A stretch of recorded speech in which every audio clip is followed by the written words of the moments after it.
ನಮಸ್ತೆ ನನ್ನ ಪ್ರಿಯ ವೀಕ್ಷಕರೇ, ನಮ್ಮ ಲಕ್ಷ ಚಾನಲ್ಗೆ ಸ್ವಾಗತ. ವೀಕ್ಷಕರೇ, ಸ್ವಲ್ಪ ಗಂಟಲೆಲ್ಲ ಕಟ್ಟಿದೆ ನನಗೆ.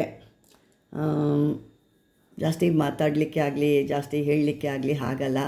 ಆದರೂ ನಮ್ಮ ವೀಕ್ಷಕರಿಗಾಗಿ ನಮಗಾಗಿ ಕಾಯ್ತಿರ್ತೀವಿ. ಯಾಕೆ ನಿನ್ನೆ ಕೂಡ ನಾನು ಯಾವುದೇ ವಿಡಿಯೋ ಅಪ್ಲೋಡ್ ಮಾಡಿಲ್ಲ, ಇವತ್ತು ಮಾಡಿಲ್ಲ. ಯಾಕೆ ಅಂತಂದರೆ ನಿಮಗೂ ಅದು ನೋಡಿ ನೋಡಿ ಯಾಕೋ ಈ ನಡುವೆ ಮಾಡ್ತಾಯಿಲ್ಲ ಅಂತ ನಿಮಗೂ ಅನಿಸುತ್ತೆ. ಯಾಕೆ ನನಗೆ ಆ ಥರ ಇರೋದ್ರೆ ನಾನು ಜಾಸ್ತಿ ಮಾತಾಡೋದು ಮತ್ತು ಪೇಯ್ನ್ ಜಾಸ್ತಿ ಆಗಿಬಿಡುತ್ತೆ ನನಗೆ. ಆದರೂ ಆ ಪೇಯ್ನ್ ಇದ್ದರೂ ಇರಲಿ, ನಮ್ಮ ವೀಕ್ಷಕರಿಗೆ ನಿರಾಸೆ ಮಾಡಬಾರ್ದು. ಒಳ್ಳೇದಾಗಬೇಕು ಅವರಿಗೆ, ಕಷ್ಟ ಇರೋರಿಗೆ ಅಥವಾ ತೊಂದರೆ ಇರೋವಂಥವ್ರಿಗೆ ಒಳ್ಳೇದಾಗಲಿ ಅನ್ನೋ ಉದ್ದೇಶಕ್ಕೆ ನನ್ನ ನೋವು ಕೂಡ ಮರೆಸಿ ನಿಮಗೆ ನಾನು ವೀಡಿಯೋ ಮಾಡ್ತಾಯಿದ್ದೀನಿ. ಆದರೆ ಯಾಕೋ ವೀಕ್ಷಕರೇ, ನನ್ನ ವೀಡಿಯೋ ಈ ನಡುವೆ ಸ್ವಲ್ಪ ಎಲ್ಲ ನೀವು ಇದು ಮಾಡ್ತಾಯಿದ್ದೀರಾ. ಬೇರೆ ಪಬ್ಲಿಕ್ಕಿಗೆ ಹೋಗ್ತಾಯಿದೆ. ಪಬ್ಲಿಕ್ ಹೋಗೋರು ಸಾವಿರಾರು ಜನ, ಒಂದು ದಿವಸಕ್ಕೆ ಸಾವಿರ ಮೇಲೆ ಹೋಗ್ತಾಯಿದೆ. ಆದರೆ ನೀವು ಯಾರು ಒಂದು ಶೇರ್ ಮಾಡ್ಕೊಳ್ಳೋ ಅಥವಾ ಇದು ಮಾಡ್ಕೊಳ್ಳೋ ಅವರೆಲ್ಲ ಯಾರು ಅಷ್ಟಾಗಿ ಇದು ನಡೀತಾ ಇಲ್ಲ. ನಾನು ಯಾಕೆ ಇಷ್ಟು ಕಷ್ಟಪಟ್ಟು ನಮ್ಮ ವೀಕ್ಷಕರಿಗಾಗಿ ನಮ್ಮವ್ರಿಗಾಗಿ ಅವರು ಬೆಳಿಬೇಕು. ನಾವು ಯಾಕೆ ಇವತ್ತಿರ್ತೀವಿ ನಾಳೆ ಹೋಗ್ತೀವಿ, ನಮ್ಮದು ಹೇಳೋಕ್ಕಾಗಲ್ಲ. ಎಷ್ಟು ಜನ ಕಲ್ತ್ಕೊತಾರೋ, ಎಷ್ಟು ಜನ ಅದರಿಂದ ಮುಂದುವರೆದು ಸಾಕಷ್ಟು ಜನ ಹೇಳ್ತಾ ಇರ್ತೀರ, ನೀವು ಹೇಳಿದ್ದೆಲ್ಲ ನಾನು ಮಾಡ್ಕೊಳ್ತಾ ಇದ್ದೀನಿ, ನಡೀತಾ ಇದೆ ಅಂತ ಅಂದ್ಬಿಟ್ಟು. ಆ ಥರ ಇನ್ನೂ ಒಂದಷ್ಟು ಜನಕ್ಕೆ ಒಳ್ಳೆಯದಾಗಲಿ, ನಾವು ಹೋದರೂ ನಮ್ಮ ಒಂದು ಹೆಸರು ಉಳ್ಕೊಳ್ಳಿ ಅನ್ನೋ ಉದ್ದೇಶಕ್ಕೆ ನಾನು ಮಾಡ್ತಾಯಿದ್ದಿದ್ದೆ. ಇದರಲ್ಲಿ ಉತ್ರೇಶ ಆಗಲಿ ಅಥವಾ ಬೇರೆಯವರಿಂದ ಲಾಭ ಆಗಲಿ ನಾನೇನೂ ಮಾಡ್ಕೊಳ್ತಾ ಇಲ್ಲ. ಆದರೆ ನಿಮ್ಮಿಂದ ನನಗೆ ಯಾವುದೇ ರೀತಿ ಸಪೋರ್ಟ್ ಅನ್ನೋದು ಈಗ ಯಾಕೋ ಸಿಗ್ತಾ ಇಲ್ಲ ಅಂತ ನನ್ನ ಮನಸ್ಸಿಗೆ ಬಂದಿದೆ. ಯಾಕೆಂದರೆ ಮೊದಲು ನಾವು ಮಾಡ್ತಾ ಇದ್ದಂಗೆ, ಮೊದಲೆಲ್ಲ ನಾನು ನನಗೆ ಬೆಳಗ್ಗಿನ ಸಂಜೆ ಕೆಲಸ ಇರ್ತಿತ್ತು, ನೈಟಲ್ಲಿ ಮಾಡ್ತಾಯಿದ್ದೆ. 12 ಗಂಟೆಯಲ್ಲಿ ಮಾಡಿದ್ರು ಪಟ ಅಂತ ಬೆಳಗ್ಗೆ ಕರೆಸೋದಕ್ಕೆ 2,000, 1,500, 3,000 ತನಕ ಬರ್ತಿತ್ತು. ಆದರೆ ಇವಾಗ ಎಷ್ಟು ಕಷ್ಟಪಟ್ಟು ಮಾಡ್ತಾ ಇರ್ತೀವಿ.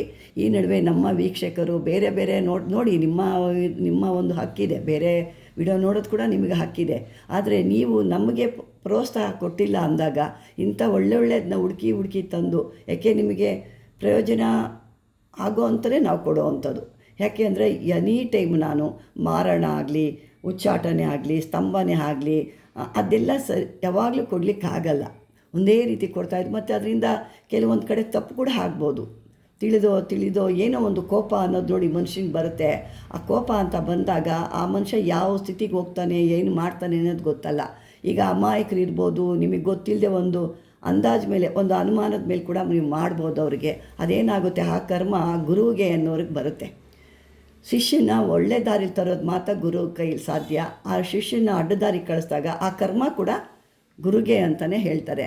ಹಾಗಾಗಿ ನನಗೆ ಯಾಕೋ ಈ ನಡುವೆ ನನ್ನ ವೀಡಿಯೋಗಳು ನೋಡಿ ನನಗೆ ಬೇಜಾರಾಗ್ತಾಯಿದೆ. ಮಾಡಬಾರ್ದಿನ್ನ ಏನಕ್ಕಾಗಿ, ಇವ್ರಿಗೆ ಇಷ್ಟ ಇಲ್ಲ ಅಂದಮೇಲೆ ಮತ್ತೆ ಎಂತ ನಾನು ಮಾಡೋದಿದು, ಏನಕ್ಕೆ ಮಾಡಬೇಕು ಅನ್ನೋಷ್ಟು ಮನಸ್ಸಿಗೆ ಬೇಜಾರಾಗಿದೆ.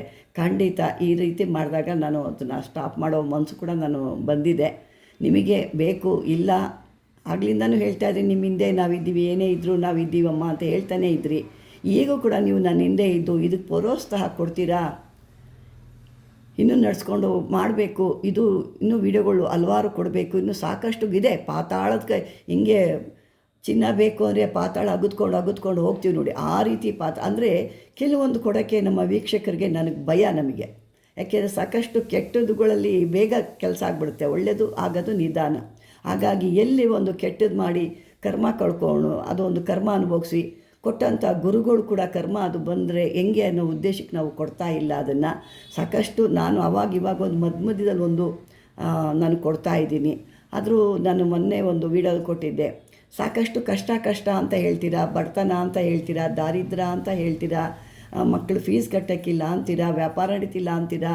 ಅದಕ್ಕೆ ನಾನು ಒಂದು ಸ್ವರ್ಣ ಯಕ್ಷಿಣಿ ಇದು ಕೊಟ್ಟಿದ್ದೆ. ಆದರೆ ನಿಮಗೆ ಆಗ ಅಂದ್ಕೊಳ್ತಾ ಇದ್ದೆ, ಅವ್ರಿಗೆ ಆ ಥರ ಕಷ್ಟ ಇದ್ದಿದ್ರೆ ಅದನ್ನು ಚೆನ್ನಾಗಿ ನೋಡ್ತಿದ್ರಲ್ವ, ಯಾಕೆ ಅದನ್ನು ಅಷ್ಟು ಅವರು ಫಾಲೋ ಮಾಡಿಲ್ಲ ಅಂತ ನನಗೆ ಅನ್ನಿಸ್ತಾ ಇದೆ. ದಯವಿಟ್ಟು ನಾನು ಏನಕ್ಕೆ ಇಷ್ಟೆಲ್ಲ ಕಷ್ಟಪಟ್ಟು ಇಷ್ಟು ಎಲ್ಲ ಗಂಟಲು ನೋವು ಮಾಡ್ಕೊಂಡು ಮಾಡಬೇಕಾಗಿರೋ ಅಂಥದ್ದು ಏನಿದೆ ನನಗೆ. ಯಾಕೆಂದರೆ ನಾವು ಇವತ್ತೋ ನಾಳೆನೋ ಮಣ್ಣಿಗೆ ಹೋಗೋ ಅಂಥ ನಮ್ಮ ವಿದ್ಯೆ ನಮ್ಮಲ್ಲೇ ಮಣ್ಣು ಆಗಬಾರ್ದು. ಅದು ಸಾಕಷ್ಟು ಜನ ಹೇಳ್ತಾಯಿದ್ರು, ನೀವು ಕೂಡ ಹೇಳ್ತಾ ಇದ್ದೀರಾ, ಇಲ್ಲ ನೀವು ಮಾಡಿದ್ದೆಲ್ಲ, ನೀವು ಹೇಳಿದ್ದೆಲ್ಲ ನಾವು ಮಾಡ್ತಾಯಿದ್ವಿ, ಭಾಳ ಚೆನ್ನಾಗಾಗಿದೆ, ಜನಕ್ಕೆ ನಡೆಸ್ಕೊಡ್ತಾ ಇದ್ದೀವಿ, ಒಳ್ಳೇದಾಗ್ತಾಯಿದೆ ಅಂತ ಹೇಳ್ತಾ ಇದ್ದೀರಾ. ಆ ಒಳ್ಳೇದಾಗಿದ್ದಾಗ ನಮ್ಮ ವೀಡಿಯೋನ ನೀವು ಫಾಲೋ ಮಾಡಬೇಕು. ಅದರಿಂದ ನಮಗೂ ಏನಾಗುತ್ತೆ, ಇಷ್ಟು ಜನ ನೋಡ್ತಿದ್ದಾರೆ, ಇನ್ನೂ ಒಂದಷ್ಟು ಒಳ್ಳೇದು ಕೊಡೋಣ, ಇನ್ನೂ ಭೂಮಿ ಬಗ್ಗೆನ, ಇನ್ನೂ ಯಾವ ಮುತ್ತು ಇದೆಯೋ, ರತ್ನ ಇದೆಯೋ, ವಜ್ರ ಇದೆಯೋ, ಮಾಣಿಕ್ಯ ಇದೆಯೋ, ಅದು ಹುಡುಕಿ ಅವ್ರಿಗೆ ಕೊಡೋಣ ಅನ್ನೋದು ನಮಗೂ ಒಂದು ಏನಾಗುತ್ತೆ, ಮನಸ್ಸಲ್ಲಿ ಆಸೆ ಬರುತ್ತೆ, ಕೊಡಬೇಕು ಅನ್ನೋದು ಬರುತ್ತೆ. ನೀವಿಲ್ಲಿ ಯಾವಾಗ ನನ್ನ ಫಾಲೋವರ್ ಕಮ್ಮಿ ಆಗ್ತೀರಾ, ನನಗೂ ಅವಾಗ ಅದನ್ನು ಕೊಡೋಕ್ಕೆ ಇಷ್ಟ ಆಗಲ್ಲ. ಹಾಗಾಗಿ ಈಗ ಇದನ್ನು ಬೆಳೆಸ್ತಿರೋ ಆಡಿಸ್ತಿರೋ ಎರಡೂ ನಿಮ್ಮ ಕೈಲಿದೆ.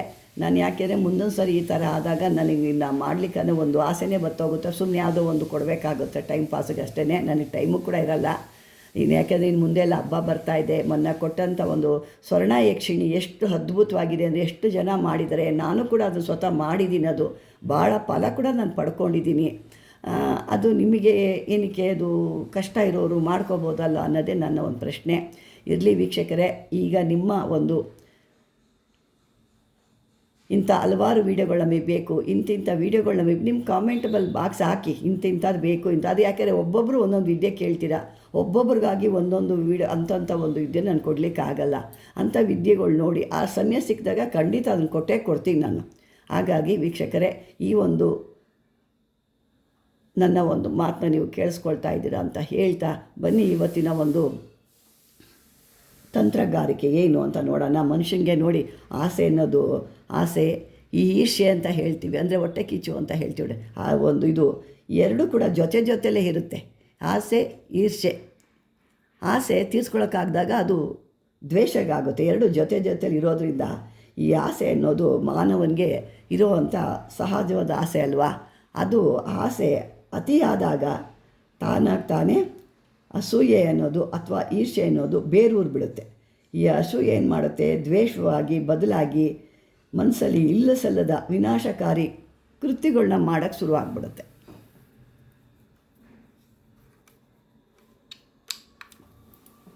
ಇಲ್ಲಸಲ್ಲದ ಒಂದು ಕೃತ್ಯಗಳು ಮಾಡೋಕ್ಕೆ ಅದು ಪ್ರೇರಣೆ ಮಾಡಿಬಿಡುತ್ತೆ.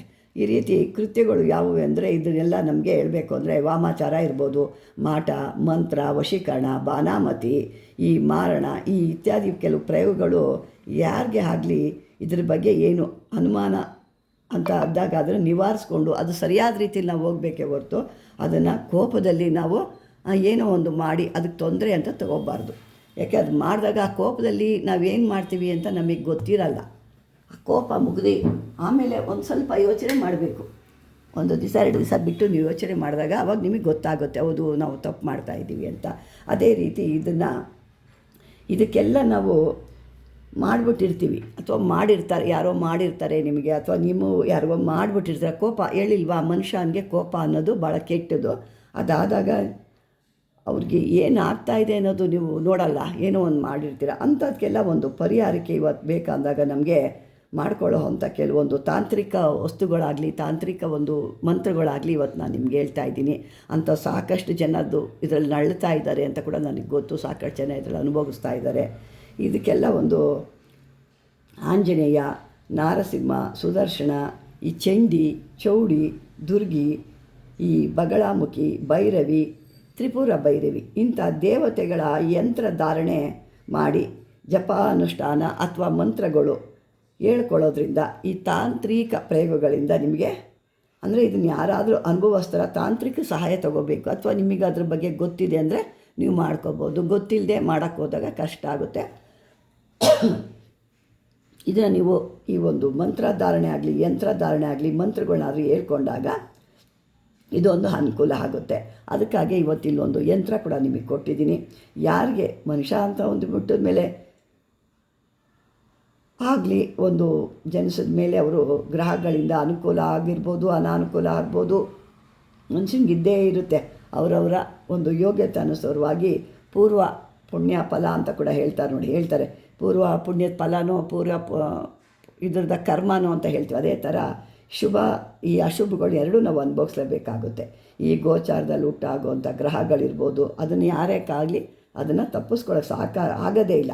ಈ ಗ್ರಹಚಾರ ಗೋಚಾರಗಳು ಅನ್ನೋದು ಯೋಗಕಾರಗಳಾದಾಗ ಅವಾಗ ಅವ್ರಿಗೆ ಉರುಪು, ಹುಮ್ಮಸ್ಸು, ಮುಟ್ಟಿದೆಲ್ಲ ಬಂಗಾರ ಅನ್ನೋದಾಗುತ್ತೆ. ಆವಾಗ ತೊಂದರೆಗಳಿಂದ ಅವರು ತಾಳ್ಮೆಗಳು ಸಹಿಸ್ಕೊಂಡು ಒಂದು ಇದು ಮಾಡ್ತಾರೆ. ಅಂಥದಕ್ಕಾಗಿ ಇವತ್ತು ನಾನೊಂದು ನಿಮಗೆ ಈ ಥರ ಒಂದು ಮಂತ್ರತಂತ್ರದಿಂದ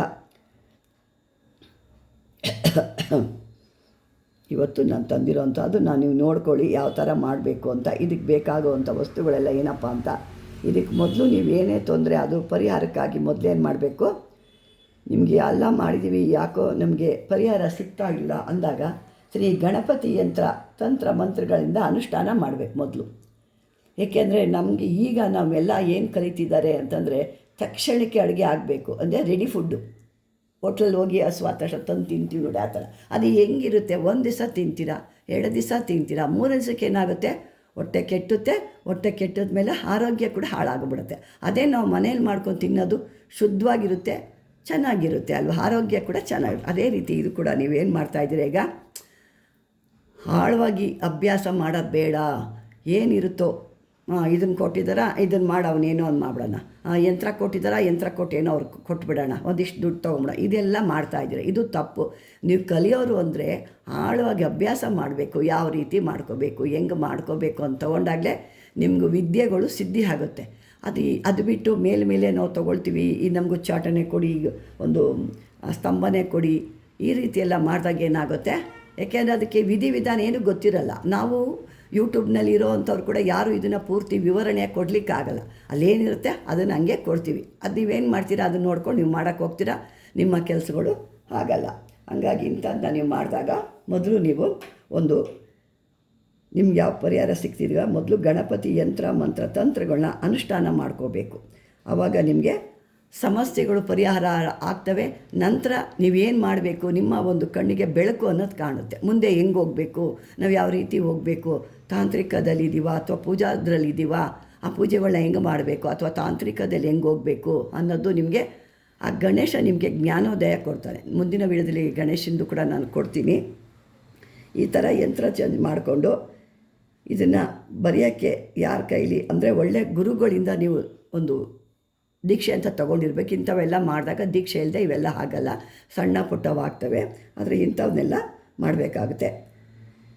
ಇದಕ್ಕೆ ಬದಲಾಗಿ ನೀವು ಈ ರೀತಿ ಯಂತ್ರಗಳ ಸರ್ವ ಗ್ರಹ ಇದಕ್ಕೆ ಬೇಕಾಗಿರೋವಂಥದ್ದು ಒಂದು ತಾಮ್ರದ ತಗಡು ಅಥವಾ ಬೆಳ್ಳಿ ತಗಡು ಅಥವಾ ಇನ್ನೊಂದು ಬರುತ್ತೆ ಬೊಂಬಾಯಿ ರೇಖೆ ಅಂತ ಅಂದ್ಬಿಟ್ಟು, ಆ ಬೊಂಬಾಯಿ ರೇಖೆಗಳಲ್ಲಿ ಯಾವುದೆಲ್ಲ ಅದು ಬರೆದು ಅದಕ್ಕೆ ಪೂರ್ವ ಪೂಜೆಗಳನ್ನೆಲ್ಲ ಮಾಡಿ ಷೋಡೋಪಚಾರ ಪೂಜೆ ಮಾಡಿ ನಿಮಗೆ ಮೇಲೆ ಕೊಟ್ಟಿರೋವಂಥ ಈ ಯಂತ್ರನೆಲ್ಲ ಬರೆದು ಸಾಂಬ್ರಾಣಿ ಧೂಪ ತೋರಿಸಿ ಧೂಪ ತೀರ್ಪ ಮಂತ್ರ ಹೇಳಬೇಕು. ಇದಕ್ಕೆ ಮಂತ್ರ ಬಂದು ನಾನು ಕೊಡ್ತೀನಿ, ನೋಡ್ಕೊಳ್ಳಿ. ಅಥವಾ ಇಲ್ಲ ಅಂದಾಗ ನಾನು ಮಂತ್ರ ನೋಡ್ಕೊಳ್ಳಿ ಈಗ. ಅಥವಾ ನಾನು ಡಿಸ್ಕ್ರಿಪ್ಷನಲ್ಲಿ ಹಾಕ್ತೀನಿ. ಡಿಸ್ಕ್ರಿಪ್ಷನಲ್ಲಿ ಏನೋ ಹಾಕಿದಾಗ ಮೊದಲೇ ಹೇಳ್ದಂಗೆ ಅದು ಒಂದೊಂದು ಸಾರಿ ನಮಗೆ ಅಕ್ಷರಗಳು ತಪ್ಪು ಬಂದುಬಿಡುತ್ತೆ. ಆವಾಗ ನಿಮಗೆ ನಾನು ತಪ್ಪು ಹೇಳ್ಕೊಟ್ಟಂಗೆ ಆಗುತ್ತೆ. ಹಾಗಾಗಿ ನಾನು ಆದರೆ ಕ್ಲೀನಾಗಿ ಬಂತು ಅಂದರೆ ಕೊಡ್ತಿಲ್ಲ ಅಂದರೆ ಇಲ್ಲೇ ಕೊಡ್ತೀನಿ, 1 ಸೆಕೆಂಡ್ ಆಗೇ ಇರಿ. ಇದು ಭಾಳ ದೊಡ್ಡ ಮಂತ್ರ ಇದೆ ವೀಕ್ಷಕರೇ. ಈ ದೊಡ್ಡ ಮಂತ್ರ ನಾನು ಇಲ್ಲಿ ಕೂಡ ತೋರ್ಸೋಕ್ಕೂ ಆಗಲ್ಲ, ನಿಮ್ಗೆ ಹಾಕ್ಲಿಕ್ಕೂ ಆಗಲ್ಲ. ನಾನು ಮುಂದಿನ ಭಾಗದಲ್ಲಿ ನಿಮಗೆ ಬೇಕಾದವರು ನನಗೆ ಒಂದು ಕಾಮೆಂಟಲ್ಲಿ ಹಾಕ್ತಾರೆ, ಖಂಡಿತ ಒಂದು ಮಂತ್ರ ನಾನು ಹಾಕೋಕ್ಕೆ ಭಾಳ ದೊಡ್ಡದಿದೆ, ಅರ್ಧ ಪೇಜ್ ತನಕ ಇದೆ ಇದು. ಅದನ್ನು ಡಿಸ್ಕ್ರಿಪ್ಷನ್ಲಿ ಕೊಡಲಿಕ್ಕಾಗಲ್ಲ. ಹಾಗಾಗಿ ಈಗ ನಾನು ಇದರಲ್ಲೇ ಹೇಳೋಣ ಅಂದರೆ ವಿಡಿಯೋ ಕೂಡ ಲೆಂತ್ ಆಗುತ್ತೆ ನಿಮಗೆ. ಹಾಗಾಗಿ ಮುಂದಿನ ಭಾಗದಲ್ಲಿ ಇದ್ರ ಮಂತ್ರ ನಾನು ನಿಮಗೆ ಯಾವ ರೀತಿ ಅನ್ನೋದು ಹೇಳ್ತೀನಿ ಅಂತ ಹೇಳ್ತಾ ವೀಕ್ಷಕರೇ, ಈ ಮುಂದಿನ ವಿಡಿಯೋವರೆಗೂ ಬರೋ ತನಕ ಕಾಯಿರಿ. ಅಲ್ಲಿವರೆಗೂ ಈ ವಿಡಿಯೋ ನಿಮ್ಗೆ ಇಷ್ಟವಾದರೆ ಲೈಕ್ ಮಾಡಿ, ಶೇರ್ ಮಾಡಿ, ಸಬ್ಸ್ಕ್ರೈಬರ್ ಮಾಡ್ಕೊಳ್ಳಿ ಅಂತ ಹೇಳ್ತಾ ಧನ್ಯವಾದ.